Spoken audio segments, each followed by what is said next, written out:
Davlat xavfsizlik xizmati, chegara qo'shinlari va hamkor tashkilotlar bilan 2011-yildan buyon o'tkazib kelinayotgan 3 bosqichli yosh chegarachilar harbiy vatanparvarlik musobaqasi qizg'in pallada. Musobaqaning 2025-yilda start olgan mavsumida Toshkent viloyatining Bo'stonliq tumanida tashkil etilgan viloyat bosqichida tuman va shahar bosqichlarida yuqori natijani qayd etgan 11 ta jamoa o'z viloyat sha'nini respublika bosqichida himoya qilish uchun kuch sinashdi. Musobaqaning soddalashtirilgan shartlarida jamoalarning harbiy liboslari, erishgan yutuqlarni aks ettiruvchi albomlari, safdagi shaxtam harakatlarga e'tibor qaratilgan bo'lsa, harbiylashtirilgan shartlarda yosh chegarachilarning jangovar qurollarni qismlarga ajratish va yig'ish, shuningdek jangovar qurollardan kompyuterlashtirilgan trenajyor yordamida o'q uzish mahoratiga baho berildi. Musobaqa sarhisobiga ko'ra Bo'stonliq tumanida joylashgan 40-sonli umumta'lim maktabining vatanparvarlar jamoasi respublika bosqichida ishtirok etish huquqini qo'lga kiritishdi. Jizzax viloyatining chegaraoldi hududlarida tashkil etilgan klublar o'rtasida bo'lib o'tgan yosh chegarachilar harbiy vatanparvarlik musobaqasi ham bahs va munozaralarga boy bo'ldi. Unda ishtirok etgan jamoalar respublika bosqichiga yo'llanmani qo'lga kiritish uchun o'zaro kuch sinashdi. Jamoalar musobaqaning saf tayyorgarligi, jangovar qurollardan o'q uzish kabi harbiycha shartlarda mahoratini namoyish etishdi. Shartlarda to'plangan ballarning umumiy yig'indisiga ko'ra Mirzacho'l tumanining 8-sonli umumta'lim maktabining vatanparvar jamoasi viloyat bosqichi kubogini qo'lga kiritish bilan bir qatorda respublika bosqichida Jizzax viloyati sha'nini himoya qiladigan bo'lishdi.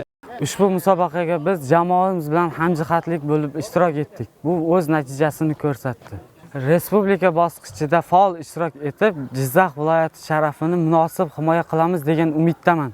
Bizni bu musobaqaga tayyorgarlikni ko'rishda ustozimizga hamda harbiy qism rahbariyatiga katta minnatdorchilik bildiramiz. Yosh chegarachilar harbiy vatanparvarlik musobaqasi Qoraqalpog'iston Respublikasida joylashgan Davlat xavfsizlik xizmati chegara qo'shinlariga qarashli harbiy qismlarda ham ko'tarinki ruhda o'tkazildi. Musobaqaga qatnashgan yosh chegarachilar klublari a'zolari o'zlarining xizmat faoliyatini aks ettiruvchi vimpel va albomlar bilan bir qatorda musobaqaning boshqa shartlarida ham o'zlarini chegarachilarga munosib izdosh ekanliklarini ko'rsatishdi. Musobaqa so'ngida umumiy ballar hisobiga ko'ra Shumanay tumanidagi ixtisoslashtirilgan maktabning Turon jamoasi faxrli birinchi o'rinni egallab, respublika bosqichiga yo'llanmani qo'lga kiritishdi. Yoshlar o'rtasida o'tkazilayotgan bu kabi harbiy vatanparvarlik musobaqalari ularni vatanga muhabbat, burchga sadoqat, shuningdek harbiy xizmatga bosqichma-bosqich tayyorlab borishda katta qadam bo'lib xizmat qilishi shubhasizdir.